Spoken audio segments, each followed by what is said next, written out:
Siguradong mapaparami na naman ang kain at talaga namang masisira ang diet mo pag naman ito ang iyong ulam. Kaya tara, samahan niyo po ako. Bali, magluluto po tayo ng simpleng ulam gamit lamang po ang 4 na piraso ng talong at ang ating pong leftover na bagoong alamang. Ayan, bali ikakat lamang po natin yung ating talong sa ganitong laki. Pero depende po yan sa inyo kung gusto niyo po ispahaba o pabilog. At ito na po yung natapos ko. Uunahin ko po muna itong iprito lahat. At pag natapos na po ay set aside po muna natin ito. Bali din rain ko po ito gamit po ang paper towel. Ayan. At pagkaraan po ay uumpisahan ko naman po ang pagigisa. Bali sa isang pan po ay tinanggal ko po yung mantika. Nagbawas po ako. Nagtira lang po akong konti.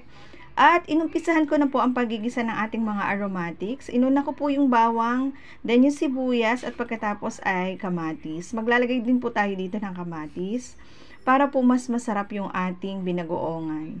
Ayan, hintayin lamang po nating lumambot ang kamatis at pwede na po nating ilagay itong ating bagoong alamang. Bali, ito pong ating bagoong alamang is luto na po ito, kaya may lasa na po ito. Kaya wala na po tayong masyadong ilalagay pa dito mga pampalasa. Kasi timplado na po ito. Ayan, bali mag-a-add lang po ako ng konting sugar.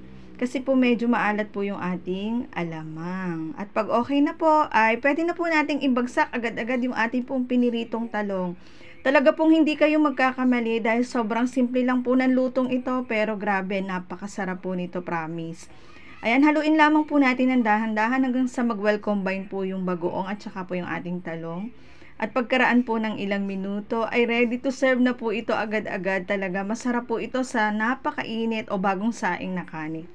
Kaya kung wala ka pang naiisip na ulam, gawin mo na to mga mamis at siguradong magugustuhan naman yung family. Ayan, salamat po sa panonood. Sana nagustuhan niyo po ito.